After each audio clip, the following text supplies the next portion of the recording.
Let us turn in our hymnals to 183. Surely a hymn that was written for our time. The first portion of it says, "My soul, beyond thy guard, 10,000 foes arise. The hosts of sin are pressing hard to draw thee from the prize." We'll sing all the verses and rise on the last. Brother Paul Stricker will take us to the throne of grace.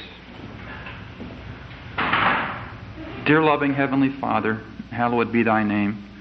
We approach thy throne of grace at this time, giving thee thanks for the gift of life, for the gift of thy dear Son, for the truth, and for one another.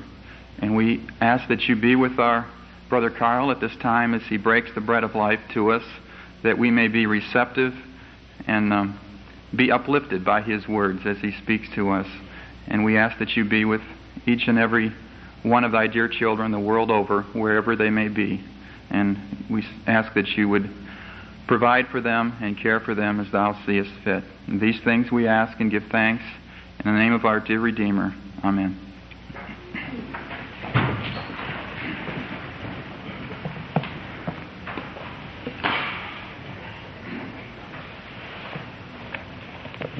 We're happy to consider together another lesson from God's storehouse during this hour by our Brother Carl.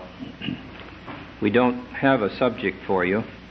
Brother Carl will present that in the course of his remarks. Brother Carl.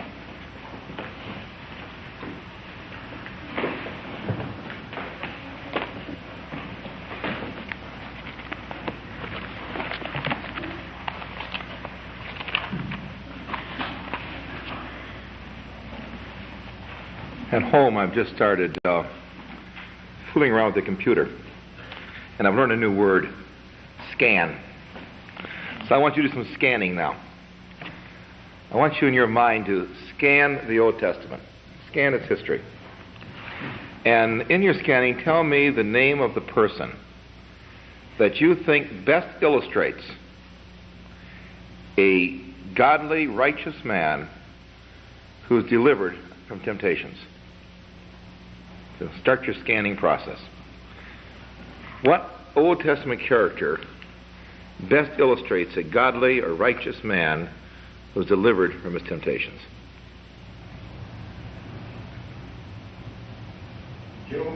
Job. Okay. Anybody else? What do you get in your scanning? David. Abraham. Joseph. They all fit pretty well, you know. They're all wrong, but they're fine. Isaiah, Moses. Okay, we're going to ask one of the apostles to scan for us. We're going to ask the Apostle Peter to do the scanning, because he gives one that he picks, and it's not any of you picked. And you can be sure if I thought you would have picked it, I wouldn't ask the question. Paul, that's the New Testament. Got to get to the Old Testament. Noah is half right. That's the closest one we've had, because actually Peter picks two examples, and Noah is one.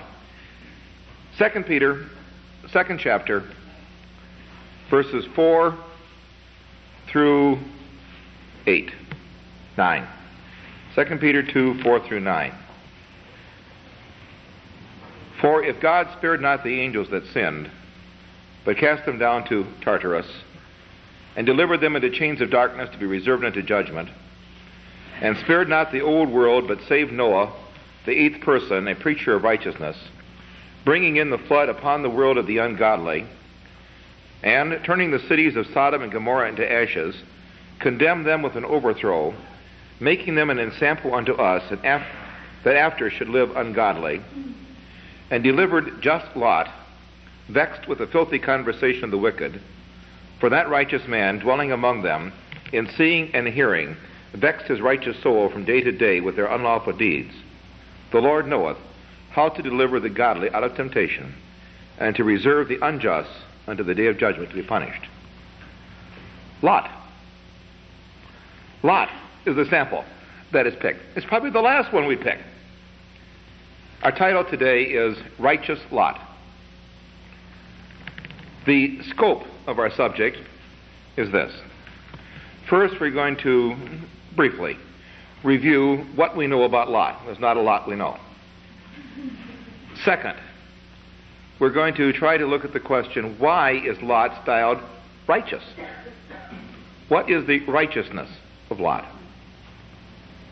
Third, we want to look at the question, what does it mean to vex your soul? How did Lot vex his soul? Fourth, how does Lot illustrate the saving of the godly out of temptation? And fifth, what is the lesson of the Lot incident to us, especially as we contrast it, that's the word, especially as we contrast it with a seemingly opposite lesson from the life of Moses that we're going to look at. So that's the scope we want to look. First area of our subject is, what do we know about Lot? Well, we know that he was related to Abraham, that he was the son of Haran, who was Abraham's older brother. That really Abraham had two older brothers. Haran, who was considerably older, at least a generation older by our standards than Abraham. And then he had an older brother, Nahor, and then there was Abraham himself. We know that Lot went with Abraham and Sarah, or Sarai, I can't pronounce that well, so I'll say Sarah. Sarah, down from Haran, after the death of Terah, into the promised land of Canaan. Only they didn't know then it was the promised land. We know that after they got there, they prospered, both Abraham and Lot, and that evidently Lot was not a child, because Lot had herdsmen, whose flocks and number of herdsmen equaled that of Abraham, so much so that the land, pasturage land, was not enough to bear all of it, and it caused strife among the herdsmen of the two, can't say landowners because they weren't landowners, but the two entrepreneurs who had journeyed down here into Canaan. And then we know there was a division, but not a separation, a separation but not a division between the two, because it was friendly. It was just merely a case, look, we got a problem, we've got to move, one of us has got to leave, and where do you want to go? He looks around and he sees the fertile Jordan River Valley, and at that time evidently the whole of what is today the Dead Sea was also a very fertile valley. Today it is far from fertile. And so Lot said, well, that looks like a good area, I'll go down there.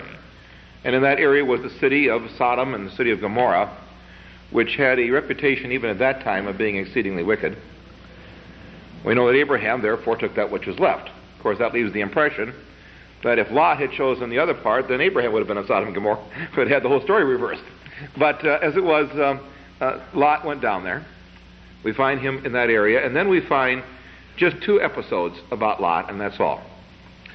The first episode is there was a coalition of 5 kings from the north, including the king of Hatzor, who was one we talked about this morning, of an earlier generation, though. We talked about Jabin and Sisera, that same area. This coalition, under the leadership of a king, Kedorlaomer, I always liked that name. Kedorlaomer, they came down and they attacked the city of Sodom.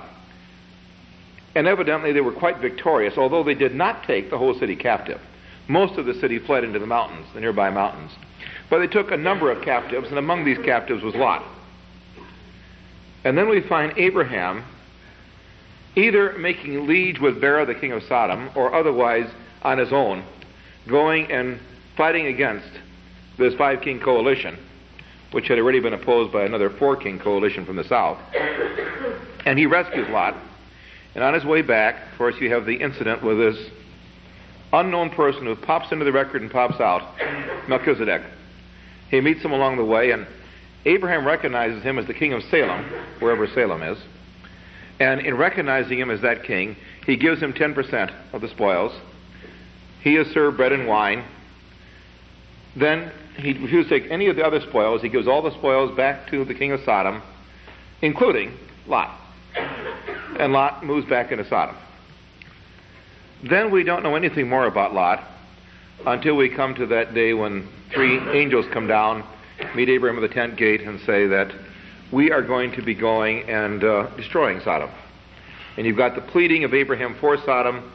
If there are 50 righteous, 40, 30, 20 righteous, will you save? And the angel goes a step beyond them. He says, we'll do it for 10 righteous. But instead of finding 10 righteous, he finds Lot by himself, sitting in the city gate, whatever that means. And sitting in the city gate, he goes to Lot's house by invitation. You've got that very unseemly incident where the men of the city want them for sensual pleasure, and Lot instead offering his daughters to save the guests of the house. And then the next day, you find the angels taking Lot, as it were, by the hand, dragging him out of the city just before the fire falls. In fact, so close to it that on the way out, you remember Lot's wife. She turns around, looks back, and the falling brimstone encases her, and she becomes encased in a pillar of salt. And they flee, and he says, I don't want to go far. There's just a little town here, a place called Zoar, just a little town.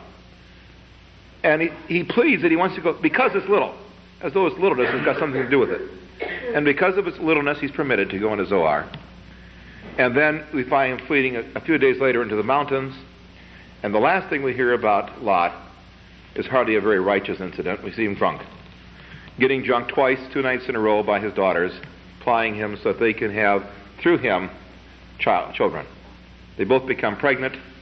One of them produces Ammon, and the other produces Moab, and these are the fathers of the Moabites and the Ammonites.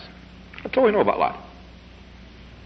Not a whole great amount of information to discuss regarding the man.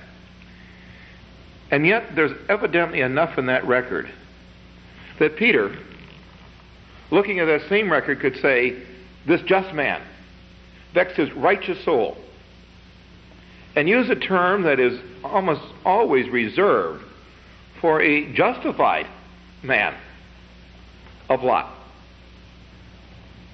Why is Lot known as a righteous man with such a skimpy and not all that great of history behind him as far as our records go? Usually those who get the title of just or righteous of the Old Testament, and the New Testament as well, but particularly the Old, get it because of an act of faith. Something they did acting upon faith. That's why Paul categorizes these in Hebrews 11th chapter as men of faith. And the term just applies to them. Do we find Lot any place exercising faith? Certainly it cannot be in his choice of the cities of Sodom and Gomorrah and the Jordan River plain, because that turned to be his undoing. We certainly don't find it in his being taken captive or in the way he is saved out of this fire and brimstone ordeal. He's dragged out. It's not that he decides to go, but he is just about told to come out. Where do we see faith? I'd like to suggest that we see faith much earlier in Lot's life. In Abraham's life, the first recap mention of faith by the Apostle Paul was that by faith Abraham went into a country that he knew not. He didn't go alone. Lot also went. Why did Lot join Abraham in going from Haran to Canaan? He was his nephew, of course he'd go. But that doesn't answer it all. Because you remember that the family of Terah, as a family, did not go to Canaan. The family of Terah established themselves economically and politically in the land of Haran. So much so that when Abraham wants a wife for his son, he sends Eliezer back to the land of Haran to his father's family. And then later, the next generation, when Isaac wants the wife for his son Jacob, back he goes to Haran to get the wife. So there was an establishment of the family back in Haran. Who was the family established under in Haran? It wasn't under Haran. Haran died in Ur of the Chaldees before they even made the northward trek. The family was established under Nahor. It was Nahor who settled there. Nahor may have died. Nahor had a daughter. Nahor had a wife before he had a daughter. Okay, let's take his wife first. Nahor's wife was Milcah. Milcah was the daughter of Haran, Nahor's brother. So Nahor married his niece. Now this indicates that, again, you've got almost a generation between the birth of the two brothers, Nahor and Haran, because it's his niece that he marries. Abraham, interestingly enough, probably marries the other daughter of Haran. All Abraham says, you remember when he tries passing off Sarah as a sister? And then he's challenged. He says, but she is my sister. She's the daughter of my father, but not of my mother. Now, we would take that as stepsister in our language. But most authorities in the Hebrew say, no, that is an idiom. That means she is a descendant of my father, or grandfather, in this case, but she was not born in our immediate family. And so they take from that she was the daughter of Abraham's brother. And that's what that idiom means. Now, it does say that Haran had 3 children. He had Lot, he had Milcah, who marries Abraham's brother Nahor, and he had Iscah. And Iscah is assumed by most commentaries to be the original name of Sarah. That these were the 3. So now Lot has 2 sisters married to his 2 uncles. He's got a sister married to his uncle Abraham, and he's got a sister married to his uncle Nahor. But now the two uncles are spreading apart. He has to make a decision. Do I stay with my sister Milcah? Do I go with my sister Sarah and Uncle Abraham? And in the story, he chooses to go with Abraham. So Lot's journey with Abraham is certainly not a forced journey. He has an option to stay in Haran because he's got a sister there and an uncle there, and much of his family are staying, the majority of his family. Also, from the record of the conflict between the herdsmen, we know that Lot doesn't have to go because he's underage, and therefore he's brought along because somebody's got to take care of poor little Lot. He's evidently a man who's got flocks and herds and herdsmen of his own. So he makes a choice to go with Abraham. If Abraham exercised faith in going, then Lot exercised faith in going. That you have a joint exercise of faith at this point. And I think this is probably where you first find the title just or righteous gone across to Lot. But now you come to what we would like to say, the unjust part of Lot's life. So often we look at Lot's decision when Abraham poses the question, you choose what land you want, and I'll choose what land I want. No, you choose what land you want, I'll take the rest. That was the way it really was. That's where Lot made his fatal error. But why did Lot choose that land? Because it was fertile. He saw the fertile plain. And we say, therefore, he chose based on temporal over spiritual values. But was it wrong in the time before Christ to choose on temporal values? That was a period where temporal values showed God's favor during that period of time. The temporal value by itself was not the error of Lot in making that decision. Nor does the Bible say that his wrong decision was because the land was prosperous, but because the city of Sodom and Gomorrah were wicked. It was not the prosperity of the land, it was the wickedness of the people who were in the land. He put himself in the way of temptation. That was his problem. He put himself where temptation existed. This is why Peter later says he knows how to deliver the godly out of temptation. He was in a tempting position because of the wickedness that was there. But it wasn't a tempting position that he was forced into. He chose it. But I never realized, we were discussing this in the van on the way up here, I never realized the other side of that question. What if he'd chosen the other way? Then Abraham would have been down there. That Abraham took the part that was not taken. So again, it was not strictly, unless Abraham would have chosen a totally different place and said, I can't take that because of the wickedness. That's not in the record. We don't know what Abraham would have done. But that's the implication. The sin of Sodom, we talked about it this morning, but let's read the scripture. It's in Ezekiel 16.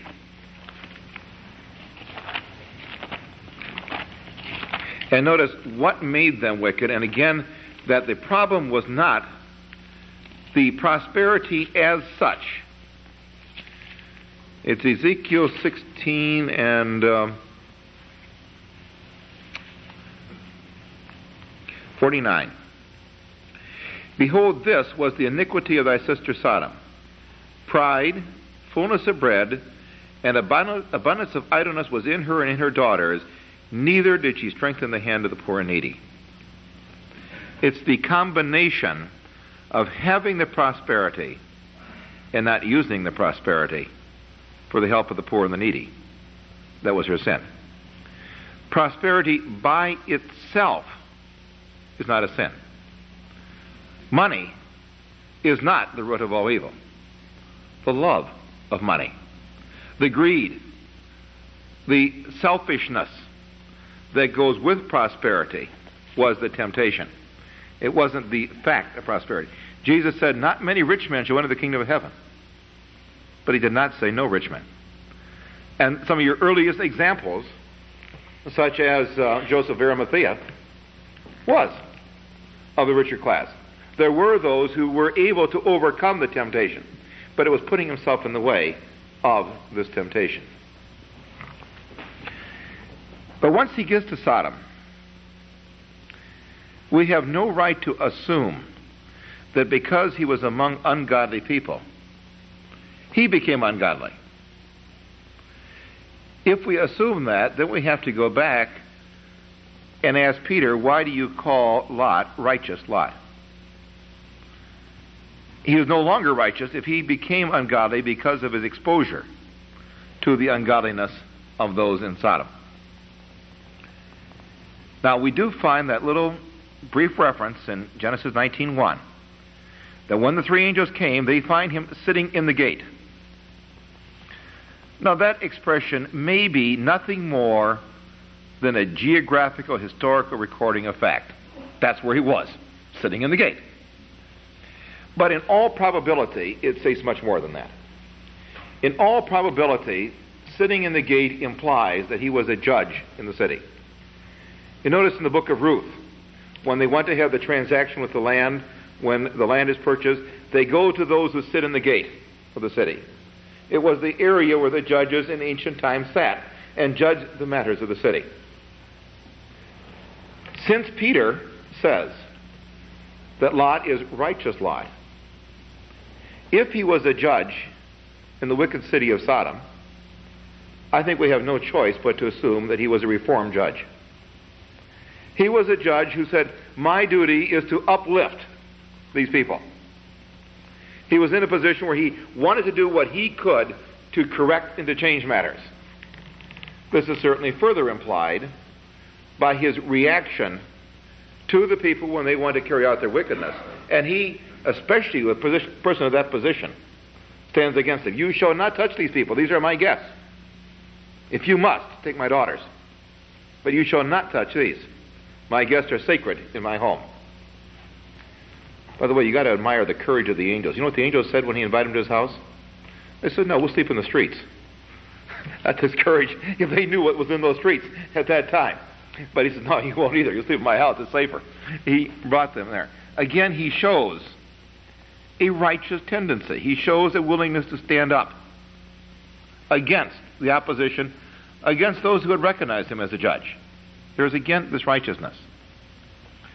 So I think the two places where we may see righteousness in him is in his initial decision to come south into the promised land at all, and secondly, in his action within the tempting environment. Not that it was right to go into the tempting environment, but being in it, his action within that tempting environment to maintain a standard and to try to rectify. Now that does not say he was correct. It just says that there was a righteousness in him. This brings us to the third area of our inquiry. What does it mean that he vexed his soul? Now Peter uses that expression twice. In verse 7, he says, deliver just Lot, vexed with the filthy conversation of the wicked.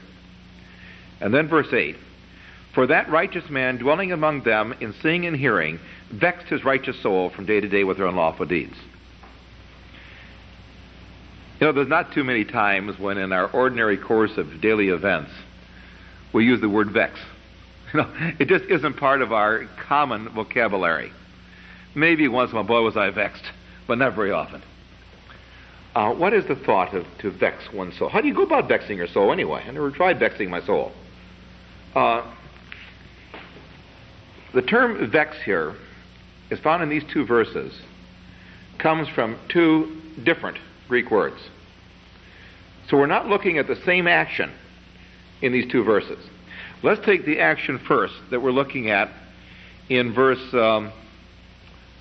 7. Deliver just Lot, vexed with the filthy conversation of the righteous. Of the righteous? No. Of the wicked. Didn't sound right. Now, in Acts, the 7th chapter,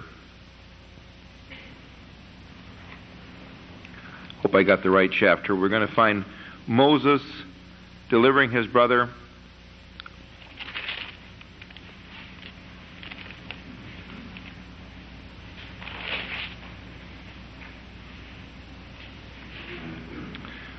Let's have the wrong chapter. Okay. Just a second here and see if I can find this. If I can't, we'll just talk about it. Acts 7:26. Thank you. I was looking in the wrong part of the chapter. Yes, Moses. The next day he showed himself unto them as they strove, and would have... It's earlier than that. Verse 24. Seeing one of them suffer wrong, he defended him and avenged him that was oppressed and smote the Egyptian. That word oppressed is the same word vexed over here. In fact, these are the only two places in the New Testament that word is found. So the thought of it is to be oppressed by.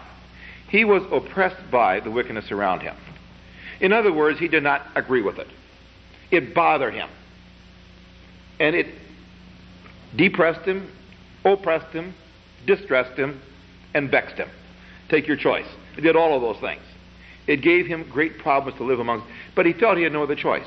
He had made his option to go there, and he said, I'll do what I can to correct.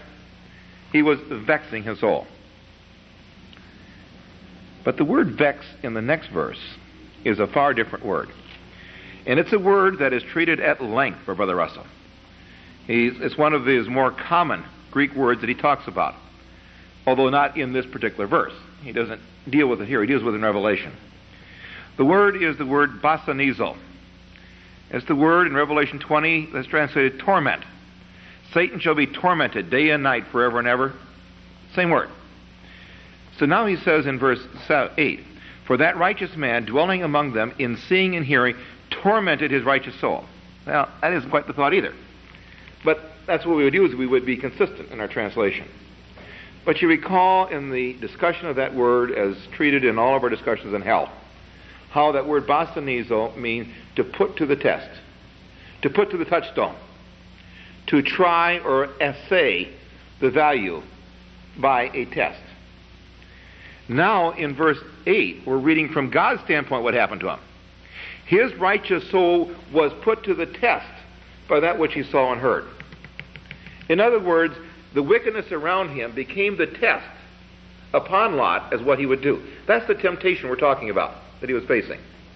So in verse 7, we have his reaction, discouragement. In verse 8, we have God's object in permitting this to happen to him, to test what will you do. It put him to the touchstone. What will be your action? Basically, I think we're going to find that he failed his test. He didn't succeed in passing this test with grade A, but neither did he flunk the test, because he was delivered. But he comes into a middle category. He was saved, as Jude says, like a fire picked from the burning. You know, he was literally snatched away from the last. And so Peter says that he is an example of the godly saved out of temptation when it became too great to him. Now it says, what made the test? In seeing and hearing. By permitting himself to be constantly inundated with the impurities that he saw and he heard, that became the test for him. What it is suggesting is that when our circumstances put us in association with gross wickedness, that it does two things. It may distress us, but it also puts us to the test as to what our reaction will be. I had a poem I meant to bring. I forgot it. Can't quote it exactly. But I can give you the thought of a poem that I appreciate very much along this line. It's by a living poet. I'll give you the author's name a little later. The poem is called The Munitions Worker, which is a rather odd title for a poem to begin with. And it's a man who is puzzling what to do working in an armaments factory. And basically what he says in this poem, he says, I do not kill people. I only make the instruments that kill people. I do not sin. I do not kill people. I do not make the world situation what it is, and I am powerless to change it. I only make the weapons that kill people. I do not sin. I do not kill people. I only make the weapons that kill people. I do not sin. But is that enough? That's the closing line. But is that enough? Notice how this munitions worker is vexing his soul. He's tossing this problem around in his mind. What I'm doing isn't the ultimate wrong. It's what others are doing with what I did that's the wrong. But did I contribute by doing that which helped them to do what they did? That poem was written by Pope John Paul II, the current Pope. And probably is one of the best statements on the CEO position I've ever read, because it puts right before us that question of responsibility. Where does the line draw? How far do we vex our soul? Now Lot, in vexing his soul, was delivered. But it doesn't say that Lot was right. It only says he was delivered. It also does say that Lot was not wicked. That Lot's position was a good position, but it doesn't say that Lot represents the ideal. Okay, let's come back to that as we go to the next area of our investigation. That area of investigation is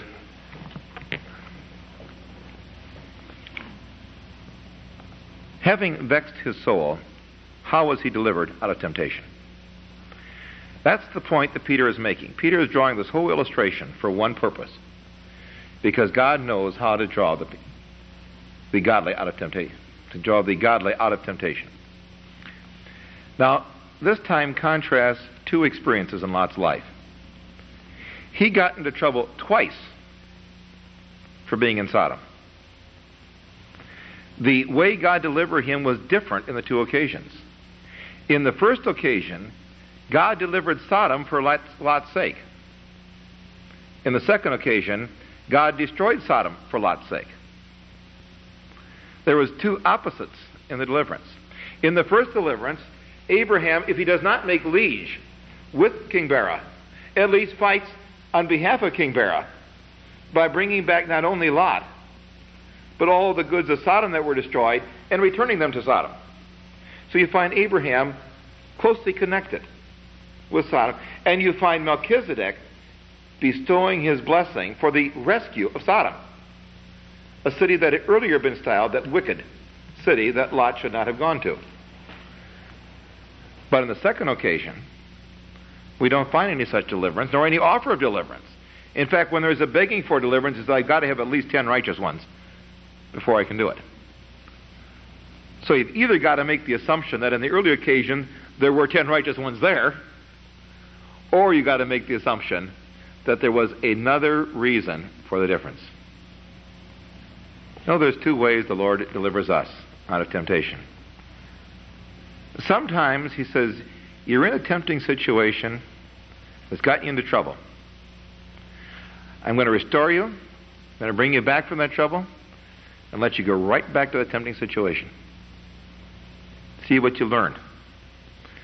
At other times he says, I got to get you completely out of there. And so he's got to pull us by the hand because we're so slow in getting out. Really what it brings up is the question, is what should Lot have done when? And of course the simple answer to that question is we don't really know. But I think we all think alike on what he should have done. The implication is, seeing that the city was wicked in the first place, he shouldn't have gone there. Seeing that the city was wicked in the first place, he made the wrong decision in putting himself in the way of temptation. In the second place, having found that this temptation got him into problems, and that the Lord was kind enough to deliver him, he should then have removed himself from the way of temptation. But the Lord was saying, have you learned your lesson? Are you still putting yourself in the way of temptation? Yep. Third time the Lord says, okay, you got to get burned. And that time he destroys the city and just removes him, because still at heart he has not entered into Sodom. His body is in Sodom, but his soul was not. That's a bad word to use, and here's his soul was not. His spirit is not. That's a bad word to use too. You know what I mean. He did not mean to be there. Within himself, he was not participating in. He was in Sodom, but Sodom was not in him. Is probably the best way of phrasing that. So that in this deliverance, you've got two steps. Isn't the same thing true with us? There are times we, maybe not knowingly, maybe only because of the attraction of the temporal, put ourselves in the way of temptation. And sometimes when we do, we get in trouble. And when we get in trouble and are taken captive by our temptation, the Lord may deliver us and just say, now what are you going to do? Well, I've got my job here, I've got this here, I've got whatever it is that attracts me here, and we go right back to the same area. And maybe we go back like Lot to become a reformer. Maybe we go back with a zeal, a spirit of reform, and try to become a judge to hold up the standard. But the wickedness oppresses us and distresses us. And God said, I've given you this associated wickedness to put you to the test, to put you to the touchstone. Are you willing to, as I will say later, come out from among her and be ye separate and touch no unclean thing, saith the Lord? Are you willing to make the disassociation from that wickedness?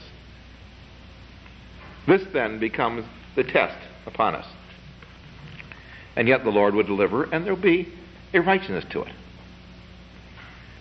And yet we say, and I think we all say, that while Lot may have been delivered, and while Lot may have been righteous, Lot was not the most ideal. And we can support that by the one reference we haven't yet used regarding Lot. And that is the use by the Lord Jesus in the Great Prophecy. Not the Matthew version. Matthew version doesn't use it. Not the Mark version. That doesn't use it. The Luke version. The Matthew version merely says, as it was in the days of Noah, so shall it be in the days of the presence of the Son of Man. Luke elongates that. As it was in the days of the son of Noah, so shall it be not in the presence, but in the days of the Son of Man. Similar expression. As it was in the days of Lot, they were eating and drinking and marrying and giving marriage, so shall it be in that day when the Son of Man shall be apocalypto, revealed. Luke emphasizes the apocalypsis and ties in Lot. Matthew emphasizes the parousia and omits Lot, because they're looking at different objects of the Lord's return. Therefore, there's different aspects of the Lord's prophecy that they're picking up. This then connects the Lot example with the apocalypsis aspects of the presence, and seems to further tie in Lot as a picture of the great company. The aspect that the Lord does not particularly deal with during the parousia aspect, therefore it's omitted. But the aspect that he does deal with during the apocalypsis, therefore it's included. And then he says, the temptation is so great, don't just think of Lot. Remember Lot's wife. Once you get into that situation, it's so easy to be turned around and pulled back that not only will you be saved yet so as by fire, but you won't be saved at all. The second death class, as is well brought out in Volume 3, Scripture Studies. So then we find that Lot, while saved, did not do the most ideal thing, and therefore did not fully pass the test of gold when put to the touchstone. Perhaps pass the test of silver, because they didn't flunk the test and get thrown out. What then is argued for our lives by the course of Lot? As we would first look at the Lot story and its use by Peter and the story itself, it would be a life of separation. Total separation. Separation from the unclean thing. But to do that is to create Christian monasteries. It must needs be that we will live in the world. We will have these influences around us. But it argues putting a distance between ourselves and them. But do all scriptures equally argue for separation from all things unclean? Well, seemingly, we would expect it to be so at the end of the age. Because you're at a time of harvest. And a time of harvest is, by definition, a time of separation of the clean from the unclean. It's in the time of harvest that not only does he say, "Come out from among her and be ye clean that bear the vessels of the Lord," but it's also a time that he much more directly says in Revelation 18:4, speaking of Babylon, "Come out of her, my people, that ye be not partakers of her sins, and that ye receive not of her plagues." But in the time of harvest, is it a time of nothing but separation? At the same time that he separates, he gathers. Gather the wheat. Oh, he doesn't use the word, but you can't help but put the word in there. Together into my barn. You don't gather separately into my barn. You gather wheat together. There is an assemblage. In the study this morning, one of the comments that was so beautifully put was, what brings on spiritual sicknesses? And the point was mentioned, neglect of the admonition, forsake not the assembling of yourselves together. But sometimes we stop in the middle of that quotation. It goes beyond that. Forsake not the assembling of yourselves together, particularly as you see the day approaching. Why does he add that last part? Because he knew that as the day approached, you'd be in the harvest. And in the harvest, there'd be a tendency to separate. And so wait a minute. I said separate, but don't go that far. Gather in your separation. So when there's temptation to separate comes, be careful how far you carry the principle. And so especially in the harvest, the time of separation, gather together. He puts that contrast for us to emphasize that lesson. The separation in Matthew 13 is the separation of the wheat from the tares. That is the whole concept of harvest, isn't it? It's a separation of the children of the Lord from the children of the wicked one. The tares, obviously by definition, never were wheat. The tares were tares. They were born of a different seed, developed of a different seed, growing in a different environment, producing a different fruitage because they had different parentage. The tares can be said, however harshly it may be sound, the same thing that Jesus said in his day, "Ye are of your father the devil." For they are the children of the wicked one, which is exactly what it says. But of the wheat, that cannot be said. Because although some wheat may be more ripe and better than other wheat, none of the wheat is the father of the devil, is the children of the devil. All of the wheat are the children of God. So this brings us to the contrasting experience in the life of Moses. The experience that I'd like to talk about here is the one recorded in Numbers 14 and 15. Children of Israel have journeyed through the wilderness to the city of Kadesh Barnea, right on the outskirts of the Promised Land. The Lord has given them a direction, go in and take the Promised Land. They're a little bit afraid. I think I would be too. If you were sitting back there and you looked at what was ahead of you and the people that were entrenched, it would be cause for fear. So they took the conservative route. Let's check it out first. They chose a spy from each of the 12 tribes. These spies went in. You know the results. They came back, they reported to the whole congregation. 10 spies got up and said, "We've checked out the land and it's a great land. Very fruitful, but we just aren't up to it. In our sight, we are but grasshoppers to them." 2 spies says, "Whoever cares? Let's take them as grasshoppers. We've got God on our side." Moses doesn't make the decision. He says, okay, you've heard the arguments. You've heard 10 say we shouldn't. You've heard 2 say we should. I agree with the 2. We should. What do you say? We shouldn't. Moses is turned down. 2 are turned down. People of Israel says, no, we cannot go in. Then another figure enters the argument. God beckons Moses, come aside. He says, Moses, they did the wrong thing. They made the wrong decision. Come out from among them and be ye separate. Leave them. Split. I'll make a new nation out of you. And I'm going to give you that land, you and your children. It won't be right away because you got to grow a nation first. But it'll be yours. I promise you that. What would you do if God told you that? If God offered you and he said, they did wrong, you leave. Believe me, I'd leave. I'd say, okay, Lord, thanks for the information. I'll get out. Moses doesn't. He has the audacity to turn around and say, but God, if I do that, what would the Egyptians say?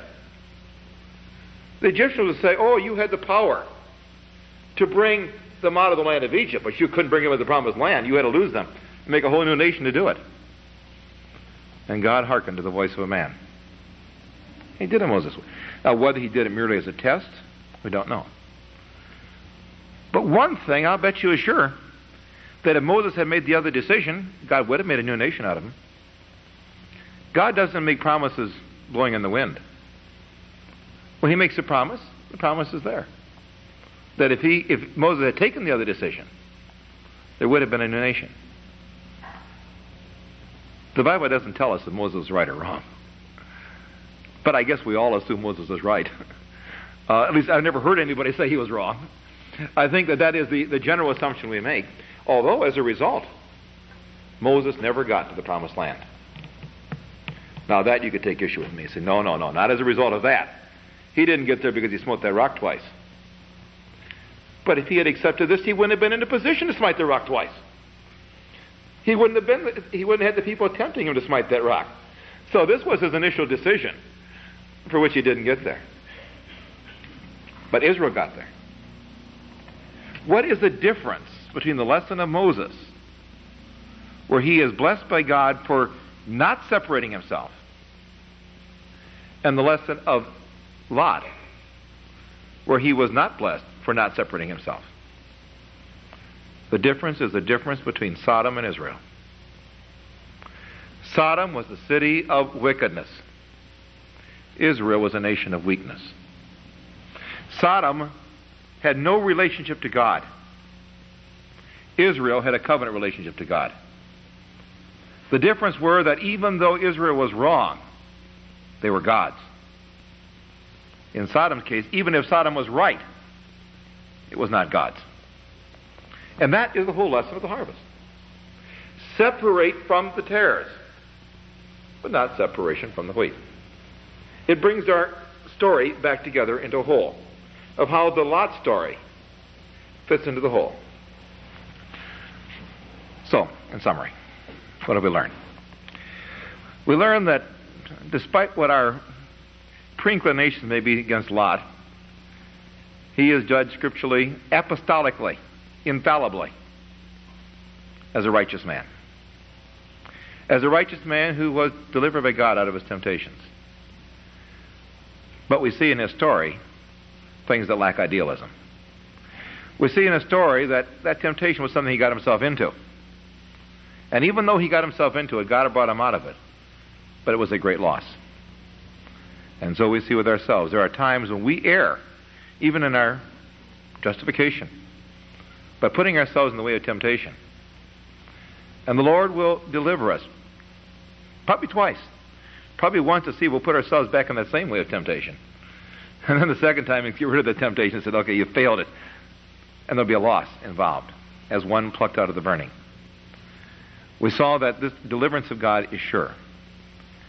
That there is a place in the harvest for total separation. But that separation that is talked of is a separation from the ungodly, a separation from the worldly, a separation from the terrors and the world and all that is in it. And it may not always be a geographical separation.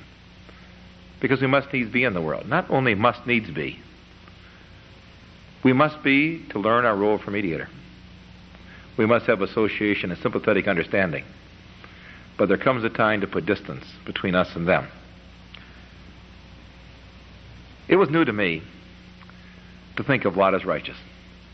And I think it was in trying to find out why that statement was there that we made the study. And we enjoyed reviewing that life in our minds, and we hope that that review may have been profitable for all of us. May the Lord add his blessing.